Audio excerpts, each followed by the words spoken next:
nouvelle vidéo. Aujourd'hui, je vais vous parler de ce livre, Les traumatismes de l'enfance et comment réussir à les surmonter, de Helen Kennerley. Donc, c'est un livre sur les thérapies comportementales, les TCC.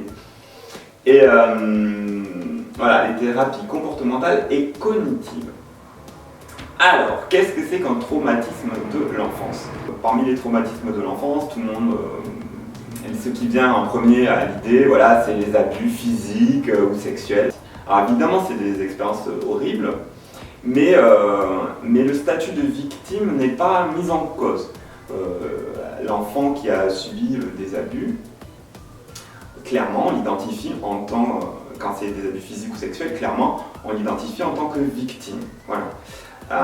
Par contre, il y a une deuxième forme de maltraitance dont on parle peu et qui est peu connue, c'est la maltraitance psychologique. Et elle peut prendre des dizaines de visages différents. Et elle peut être très subtile, et c'est ce qui se passe la plupart du temps, déguisée sous la forme de bienveillance et d'amour.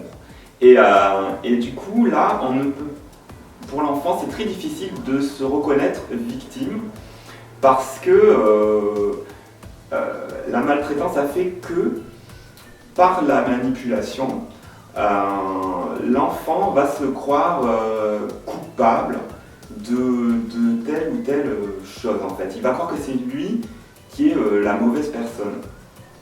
Et ça, du coup, c'est très difficile d'en sortir parce qu'on ne sait même pas qu'on est victime.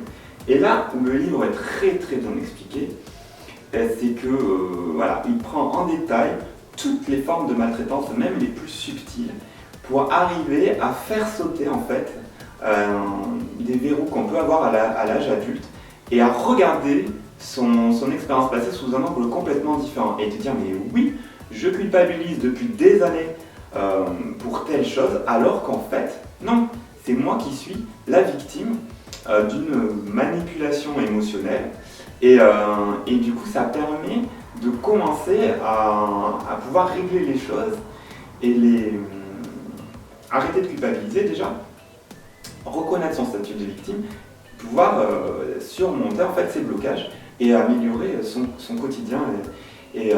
Par exemple, les personnes très timides ou qui ont des phobies, etc., souvent, à la base de ça, il y a un traumatisme qui est au niveau de l'enfance.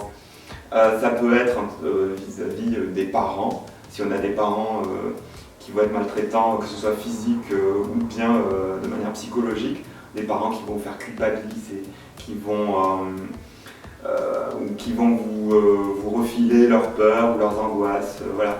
Le fait de ne pas, par exemple, tout simplement par exemple le fait pour quelqu'un qui a des parents commerçants, tout simplement le fait que les parents commerçants expliquent à leurs enfants en bas âge qu'ils ont des problèmes financiers, que ça va pas, qu'ils risquent de perdre leur commerce, admettons. Rien que ça, c'est de la maltraitance. Ça peut paraître bizarre pour certains, mais en fait, transmettre une angoisse d'adulte à son enfant, et en gros lui dire, bah écoute, tu n'es pas dans un environnement stable, vu que moi-même j'ai peur de m'écrouler, j'ai peur d'être dans la dette, etc. Refiler cette angoisse à cet enfant qui n'est pas prêt à la recevoir et à la comprendre, en fait, c'est de la maltraitance. De parler à des enfants de ses expériences sexuelles aussi. En gros, le traiter comme un adulte, c'est une forme de maltraitance. Souvent aussi, ce qui se passe lorsqu'on a été victime d'abus physiques ou sexuels, c'est qu'en plus du traumatisme physique ou sexuel, il y a de la violence psychologique par-dessus. C'est-à-dire qu'on va avoir les deux, c'est-à-dire la maltraitance physique et aussi la maltraitance émotionnelle par-dessus. Et les coupables des maltraitances vont faire croire que c'est la victime qui est en fait responsable de ce qui lui arrive. Voilà. Et une des formes de maltraitance que peuvent faire les parents, par exemple, c'est une vraie forme de maltraitance, c'est de nier que l'enfant a subi des violences, quelles qu'elles soient. Le fait de nier son statut de victime à l'enfant, c'est une maltraitance par-dessus la maltraitance, donc une double dose, quoi. Et c'est d'autant plus difficile du coup de trouver des solutions à ce traumatisme-là. Voilà. Ensuite, ce sont des thérapies comportementales et cognitives. Alors, qu'est-ce que c'est que la thérapie comportementale et cognitive? C'est tout simplement un aspect pratique. On ne va pas passer 10 000 ans à raconter tous ces traumatismes. Voilà, c'est juste, on fait le point sur son environnement au passé, juste pour savoir un petit peu qu'est-ce qu'on a vécu. Mais une fois que ce travail-là est fait, on passe directement à la pratique. C'est-à-dire que on va essayer, par des exercices quotidiens, à déjouer les nœuds mentaux qu'il y a dans notre raisonnement pour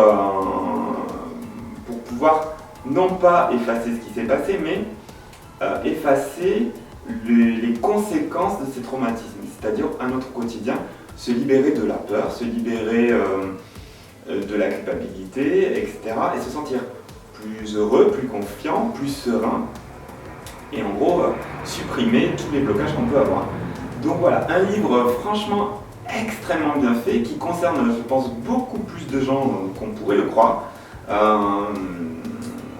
Franchement, c'est assez surprenant parce qu'en lisant ce livre, on peut reconnaître à peu près les 2 tiers, j'ai envie de dire, des gens. Hein. C'est assez impressionnant. Donc voilà, oui, j'ai parlé des maltraitances qu'on pourrait avoir vécues vis-à-vis de ses parents, mais on peut avoir subi une maltraitance à l'école, par des professeurs, même par un voisin, par des grands-parents, par des frères et sœurs. Ça peut venir de n'importe quoi, de n'importe quelle source. Et des fois, ça peut être... Il suffit que ça arrive une seule fois. Il suffit d'une phrase, en fait, parfois.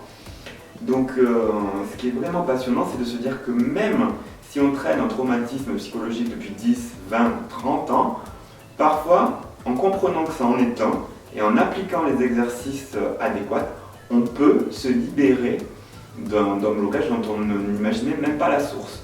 Donc à tous ceux qui ont des blocages ou qui répètent des schémas inconscients sans savoir qu'est-ce qui cloche chez eux, ben ça c'est une piste. Et moi je recommande vraiment la lecture de ce livre qui s'appelle donc Réussir à surmonter les traumatismes de l'enfance. Et c'est écrit par Hélène Kenarley. Voilà, un livre vraiment passionnant.